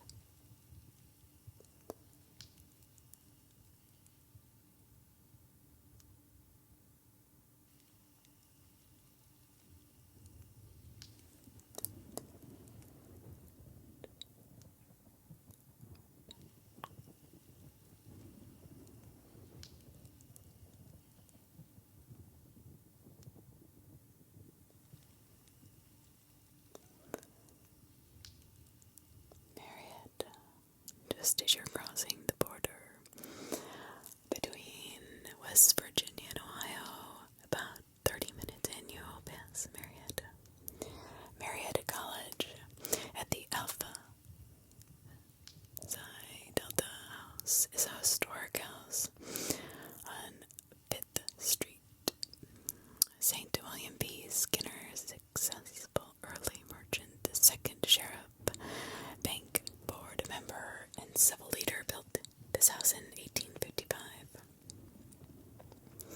He had a daughter named Sarah, who married Nahum Ward. In 1908, it was purchased by George White, an oilman, and banker, who was elected governor of Ohio in 1930. He is the third Marietta native to achieve this honor. Since 1955, it has served as the Alpha Psi Delta sorority. I hope I'm saying that correctly. The house is currently haunted by the spirit of George. He's been known to knock things off the walls, open doors, turn on faucets, turn on and off appliances. However, he protects the girls in the house. A rumor has it that if a girl brings a guy upstairs, he will trip them going up the front stairs if his intentions are not good. That's a good ghost story. Maybe not for the guy who has bad intentions, but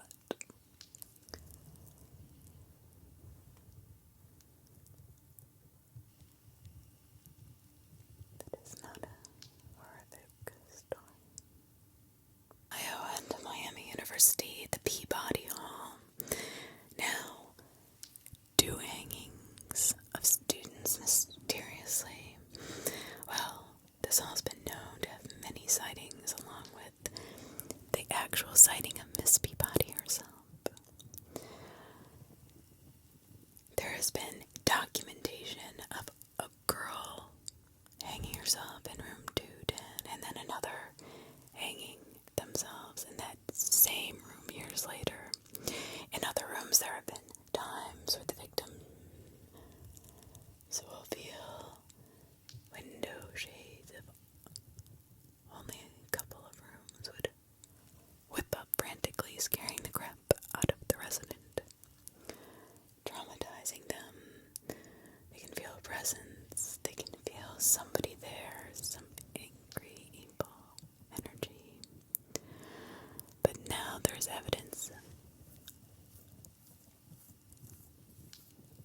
that when this happens, there is no wind, and nobody else is standing by the windows. The poor girls are left, or boys are left, there to be tortured by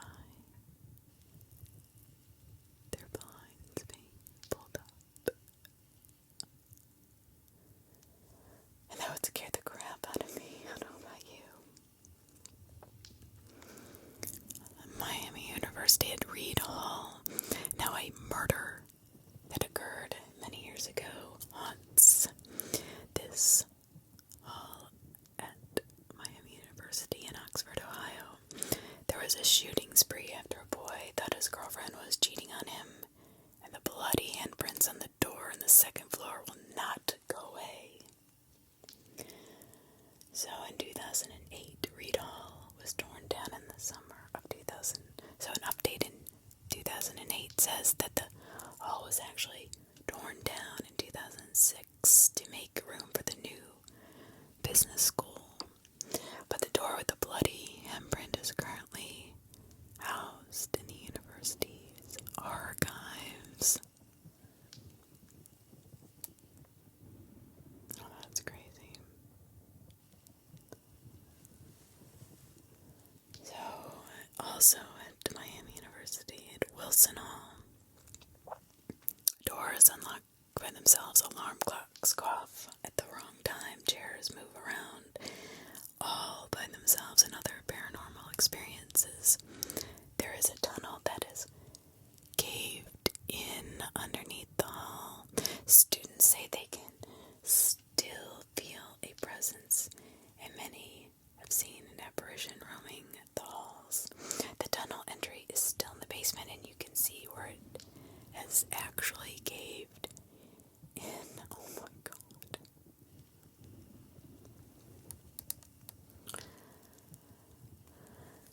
Well, this is a continuation at Oxford College. Miami University reports of a girl dressed in long black dress. By the dish line, the girl looks so sad and dressed like someone from the early 1900s. There are many sightings of different things, but the girl seems to be the main sighting. One of the resident hall advisors saw the girl my mother described. An electrician quit when he was working upstairs at Oxford College. He wouldn't say what he saw, but just that he had seen something, and he wasn't ever going to risk going back into that building ever again. Jeez. To quit your job and be that afraid, there has to be something. How about beyond the university? How about at Milford Road? This is the same story, but a little expanded. It kind of explains what happened to the girl. So what happened was the complete story of the Oxford lights. Remember the story where you flick your lights 3 times? It is a Romeo and Juliet. Because it is said that once he's killed on his motorcycle, the girl ran and saw his body.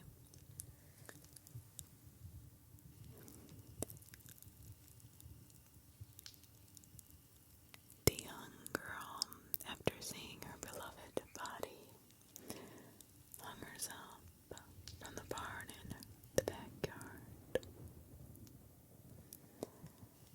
The barn is still there, but only a little of it remains. Now, because of the Oxford lights, there has also been another happening that happened after that. A young couple went down to see if it really worked. So the boy on his bicycle with the girl on the back were joking and laughing, saying it would never work. Well, they signaled 3 times, trying to get the motorcycle to show his lights. Well, when they did flash the lights 3 times, they start cycling down the road, figuring it was just a myth. But the guy in the motorcycle blew past them, didn't see them until it was too late.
themselves as well as cold spots and the feeling of dread and being watched. The main building, Massey Hall, on campus, reports frequently state cold spot shadows and strange noises, usually at night, and mainly in the basement, second and third floors. On the second floor, reports of seeing shadows on the wall, as if a student sat down at a desk, complete with sounds of the books hitting the desk. On the third floor, you will hear footsteps and occasional whispers when no one else is even on the floor. Jeez. That's terrifying.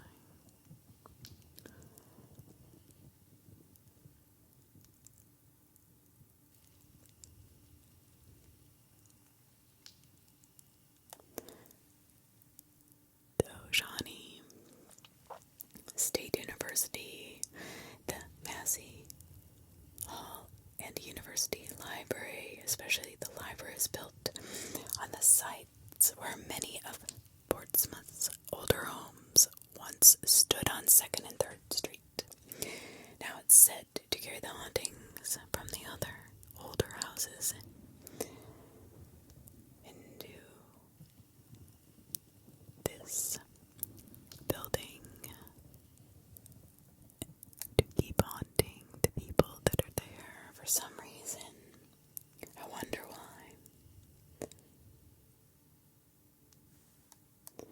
Also, the Center for the Arts is haunted. The main lobby and the main halls of the classrooms.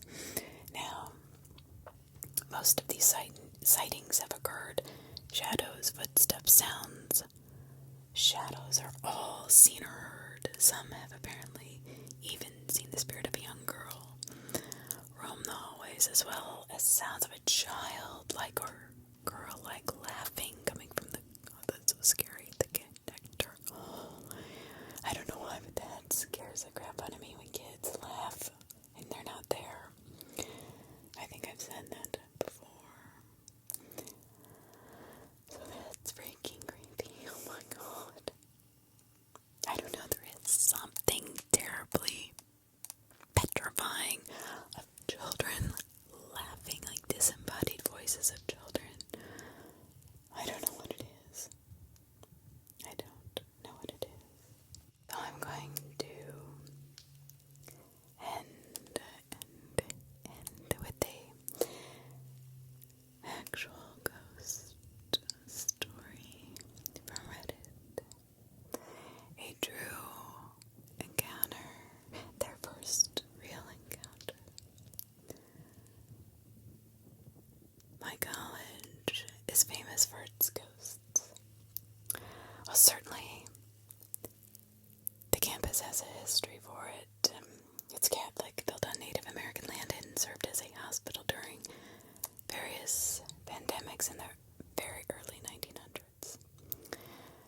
Campus has multiple buildings, and each building seems to have at least one, if not more, ghosts.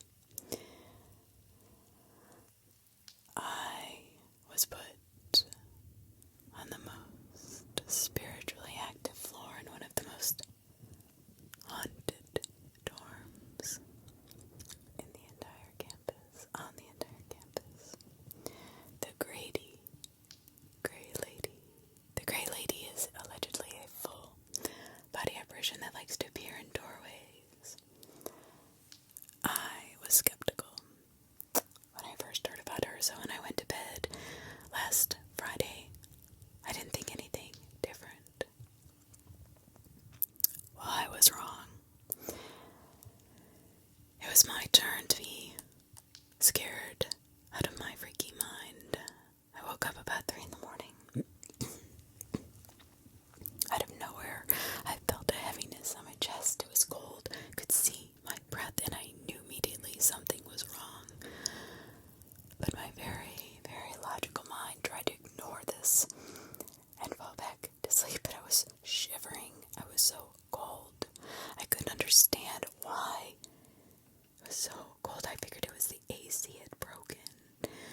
days of sleep paralysis. Now, I must tell you, the dorm is always stifling hot, so the fact that I woke up seeing my breath freezing, I should have taken a hint. But like I said, I'm a super pessimist. I always sleep with a fan pointed at my face because it is always so hot. When I woke up, unable to move, this fan that usually lulls me to sleep is making this horrible clinking sound. Now, there's no way this fan was making this noise by itself. I was eventually able to get out of the paralysis. Look at the fan. The noise stopped, but the fan kept working. Alright, I say to myself, what is going on? I'm up now. But up until this point, I would have brushed this all off to my logical brain, but now I'm a believer, okay? I get it. It took me a lot. I realized that. Don't fault me. However, whenever I looked away from the fan, this fan would make that sound again. Then I would look back, it would stop. I swore somebody was in my room making this sound, but nobody was there. I mean, come on. The room is what? 3 by 9 at the most. I'm by myself. I do not have a roommate. My door is locked. The 4th time, I looked at the fan and I verbally shout, "Stop." And then to the room in general, I say, "Leave me alone." Immediately, everything went dead silent. Even the fan turned off. I spoke to my neighbor across the hall from me. The next morning, she said she had a very similar experience to mine. We both agreed. We think this definitely is a ghost, and it likes to go from dorm to dorm, scaring the residents. Even speaking with people who used to live in my dorm, almost everyone I've spoken to agrees that their stories are the same as mine. This ghost, I know it can't hurt me, but maybe it can. I do not like being scared in the middle of the night. I think I am now going to be attracted to these sort of things. I must tell you, I am autistic, disabled in a wheelchair, and I have a lot of trauma in my past. Does anyone have good advice to keep the spirit from bothering me? Well, there's many ways that you can protect yourself. But do not, one thing you should not do is put yourself down for what you're considering to be weaknesses. That's what I'm hearing. You're not going to attract these things because you're autistic or in a wheelchair and have trauma. Only if you allow it to affect you. You have to tell yourself that just what you were thinking prior to all this, that it's just a friendly ghost. Leave me alone. Stay away from me. That's it. Do not give it power. Remember, you are alive, therefore, you have the most power